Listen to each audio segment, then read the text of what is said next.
ఇది స్ప్రే చేస్తే నొప్పి తగ్గిపోతుంది అత్తయ్య. పోనీ టికెట్స్ క్యాన్సిల్ చేస్తానమ్మా, కొంచెం నొప్పి తగ్గాక 2 రోజులు ఆగే వెళ్తురు గాని. మా టికెట్ల సంగతి సరేరా, మీవి ఇంటర్నేషనల్ టికెట్స్. లాస్ట్ మినిట్ లో క్యాన్సిల్ అంటే బోల్డ్ అంత పోతుంది. మీ అమ్మ సంగతి నాకు వదిలే, ఇంటికి తీసుకెళ్లి నేను చూసుకుంటాగా. నానా. మొలిగించాలు గాని ట్రైన్ టైం అవుతుంది. లేవే లే. Stop it, Ranga. లే. Ranga, stop it. అసలు నువ్వు రాత్రిపూట నడవకుండా మంచానికి గొలుసులేసి కట్టేయాలి. Stop it. పగలబండి కాబట్టి సరిపోయింది. అదే ఏ రాత్రి ట్రైన్ అయితే బెర్త దిగి ఎటో పోయేదానివి, ఏ తలుపో తీసుంటే గోవిందా గోవిందా. Stop it, Ranga. అబ్బా నువ్వు ఊరుకోనన్నా, అసలే అమ్మ నొప్పితో బాధపడుతుంటే. బాయ్ మోహిని, అక్కడ ఫ్లైట్ దిగాక ఫోన్ చెయ్యమ్మా. అలాగే అత్తయ్య. బుచ్చయ్య అయ్యా. వస్తాం. మా వాళ్ళని జాగ్రత్తగా చూసుకో. సరే అయ్యా. యాదమ్మా వస్తాం. అలాగేనయ్యా. బాయ్ మోహిని. బాయ్ మావయ్య, happy journey. Bye. Thank you అమ్మా. Hyderabad to Paris 10 hours journey. First class seats beds లా ఉంటాయి. ఆలోచించు మరి. అసలు ఆ క్షణం గురించి నేను ఆలోచించని క్షణమే లేదు. ఆ బెడ్స్ లాంటి సీట్స్ మీద నువ్వు నేను, అబ్బా తలుచుకుంటే నా ఒళ్ళంతా వేడెక్కిపోతుంది. ఏంటేంటి? మ్మ్. కావాలంటే ఒక్కసారి టచ్ చేసి చూడు. ఏ ఇప్పుడా? మ్మ్. ఇప్పుడే. టచ్ తో ఆగలేనేమో. అయితే మానే.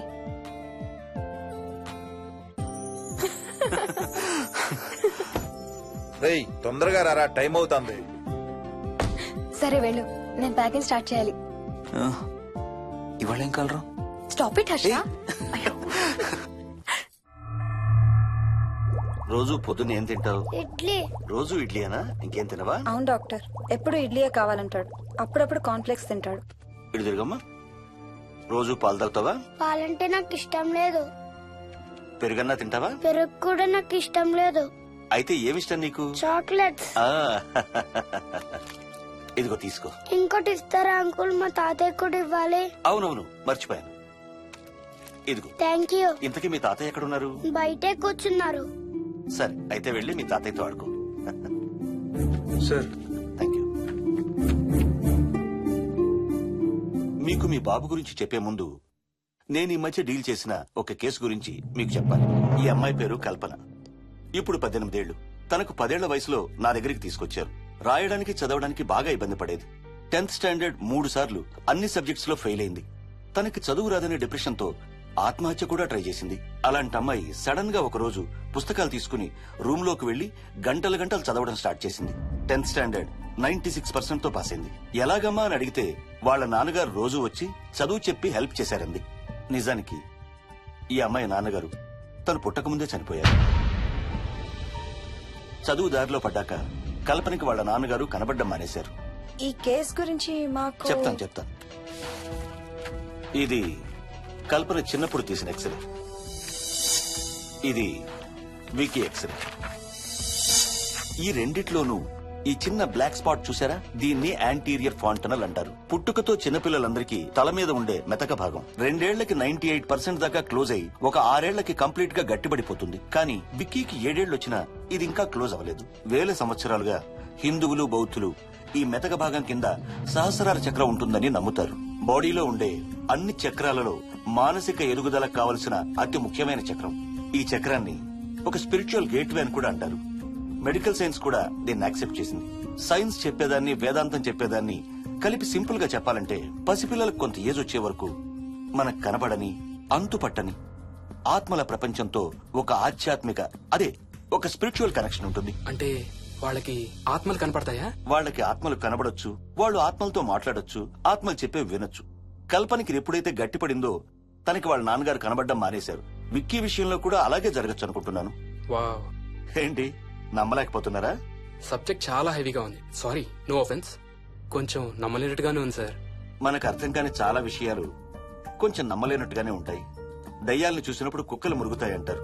సునామీలు భూకంపాలు వచ్చేటప్పుడు జంతువులకి పక్షులకి ముందే తెలుస్తాయంటారు. వాటికి మనకు తెలియని ఏదో సెన్స్ ఉంది. అలాగే చిన్నపిల్లలకు కూడా వాళ్ల ప్రపంచం గురించి మనకు చాలా తక్కువ తెలుసు. కొన్ని బ్లైండ్ గా నమ్మాలంతే. విక్కీకి వాళ్ళ తాతగారు నిజంగా కనబడుతున్నారా లేక అలానే ఊహించుకుంటున్నాడా అనేది మనం నమ్మేదాన్ని బట్టి ఉంటుంది. అదే నిజమైతే వాళ్ళ తాతగారు తన కోసం ఎందుకు వచ్చారో ఏదో ఒక రోజు విక్కీయే మనకు చెప్తాడు. ఒకవేళ విక్కీ వాళ్ళ తాతగారిని ఇమాజిన్ చేసుకుంటుంటే చేసుకోనివ్వండి, ఇట్స్ హెల్దీ. తనకి పాలు పెరుగు ఇష్టం లేదు కాబట్టి కాల్షియం సప్లిమెంట్ ఏదైనా ఇవ్వండి. ఇది త్వరగా గట్టిపట్టడానికి హెల్ప్ అవుతుంది. మోస్ట్ ఇంపార్టెంట్లీ మీ అబ్బాయికి బాగా దగ్గర అవడానికి ట్రై చేయండి. తనతో హోంవర్క్ చేయించండి, ఆడుకోండి, బయటికి వెళ్ళండి, రోజుకు ఒక్కసారైనా కలిసి భోంచేయండి. విక్కీలో చాలా మార్పు చూస్తారు. చాలా బాగుంది, తీసుకో. అయితే నేను తినేస్తా. వికీ దా.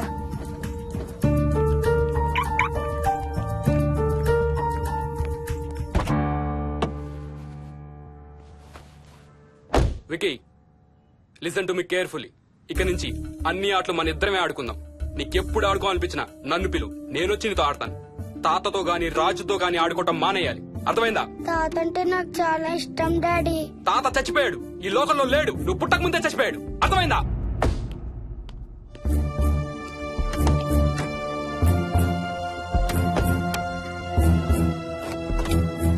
డాడీ, ఏంట్రా తాత నిన్ను సీట్ బెల్ట్ వేసుకోమంటున్నాడు. రేయ్, నిన్ను తాతన తన్నానా? తాతన తన్నానా?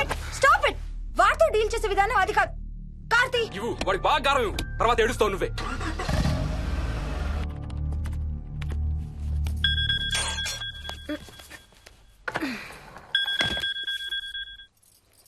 హలో, హాయ్ బేబ్స్, ఏంటి ఏం చేస్తున్నావు?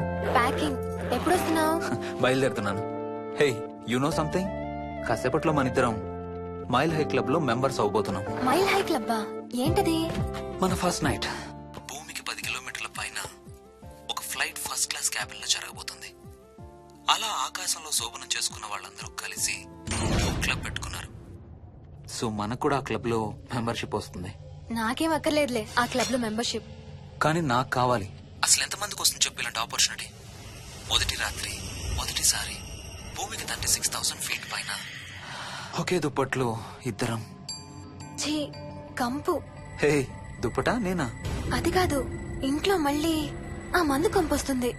అసలు మా ఎవరికి రాని కంపు నీకెలా వస్తుంది? ఓహో, మర్చిపోయాను, నీ చాలా సెన్సిటివ్ ముక్కు కదా. చాలే ఆపు, తొందరగా బయలుదేరు. ఏ హర్ష, ఆ, ఎన్నింటికి రా ఫ్లైట్? నైట్ 11:30కి రా. Honeymoon in Paris, you lucky bugger. All the best. Thank you రా. ఆల్ ది బెస్ట్ రా. రే, థ్యాంక్స్ రా. రే, డౌట్లు ఏమైనా వస్తే ఫోన్ చెయ్యి. ఏం డౌట్లు? హర్ష, హర్ష, సార్, కొంప మునిగింది.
Please try to understand sir. It's my honeymoon. Flight tickets, hotel room కి అన్నిటికీ ఆల్రెడీ పే చేసేసాను. ఇప్పుడు లాస్ట్ మినిట్ లో క్యాన్సిలేషన్ అంటే మొత్తం పోతుంది. నువ్వు ఇప్పుడు బెంగళూరు వెళ్ళకపోతే మన కంపెనీ మూసేయాల్సి వస్తుంది. అలా కాదు sir. Harsha, please try to understand. ఒక్క కంప్యూటర్ కాదు, మొత్తం మెయిన్ ఫ్రేమే కొలాప్స్ అయిపోయింది. బీపీ ఆపరేషన్స్ మొత్తం షట్ డౌన్ అయిపోయాయి. నువ్వు బెంగళూరు వెళ్ళాలంటే తప్పదు.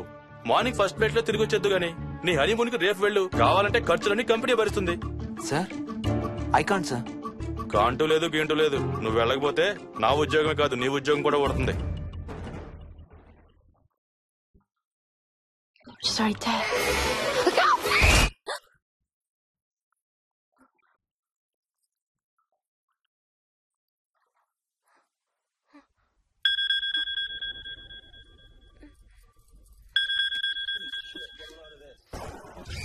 హాయ్. ఏంటి అరుపులు కేకలు? సినిమా చూస్తున్నాను. మళ్ళీ ఇంకో హారర్ సినిమానా? ఏంటి ఇంకా రాలేదు? బ్యాడ్ న్యూస్, మనం ఇవాళ నైట్ వెళ్ళడం లేదు. వాట్? ఏమైంది? బెంగళూరులో సర్వర్స్ అన్ని డౌన్ అట. సో నన్ను అర్జెంట్ గా అక్కడికి వెళ్ళమంటున్నారు. ఎప్పుడు? ఇంకో 2 hours లో ఫ్లైట్ ఉంది. ఇంటికి వచ్చే టైం కూడా లేదు. ఎప్పుడు వస్తావు? మార్నింగ్ ఫ్లైట్ లో వచ్చేస్తాను. మరి మన టికెట్స్? రీషెడ్యూల్ చేస్తాను. రేపు ప్యారిస్ కి ఫ్లైట్ లేదు, ఎల్లుండి ఉంది. అబ్బా, ఆ మైల్ హై క్లబ్ లో ఈ రాత్రికి మెంబర్ అయిపోవచ్చని ఎంత ఎక్స్పెక్ట్ చేశానో తెలుసా?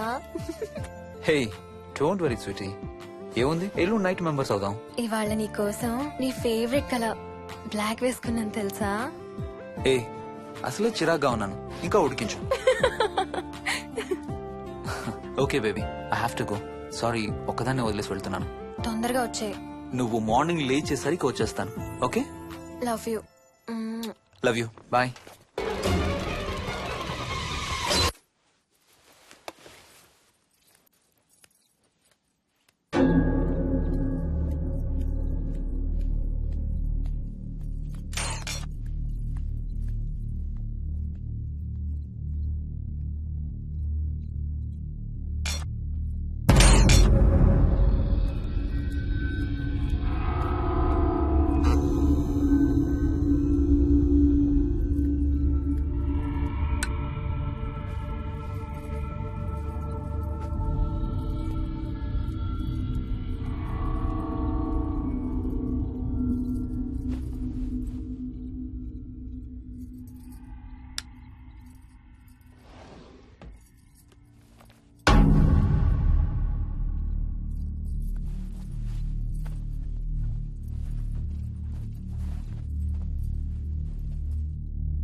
హలో. ఏంటి ఫోన్ ఎక్కడో పడేసి పడుకున్నావా? ఏం లేదు, ఊరికే చేశాను. సరే పడుకో. ఏంటి నీ సిచ్యువేషన్? గందరగోళం. లక్కీగా ప్రాబ్లం ఐడెంటిఫై చేశాను. మార్నింగ్ పని అయిపోవాలి. Okay, miss you. Bye. Me too. Bye. Bye.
Swapna. ఏ మోహిని ఏంటి హనీమూన్ ప్లాన్ క్యాన్సిల్ అట? క్యాన్సిల్ కాదు, ఎల్లుండికి పోస్ట్ పోన్ అయింది. అవును, ఇంట్లో ఒక్కదానివే ఏం చేస్తావు? మా ఇంటికి వెళ్దాం పదా. ఇవాళ మోహన్ కూడా తొందరగా పడుకున్నాడు. మన ఇద్దరం సరదాగా కబుర్లు చెప్పుకుంటూ నైట్ అవుట్ చేద్దాం పదా.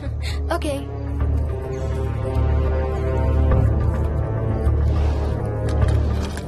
నువ్వు ఫోన్ చేసావా? ఇంకా లేదు. నేను కూడా చేయలేదు. నాకు బాగా ఆకలిస్తుంది. ఏమైనా తిందాం పదా. అలాగే.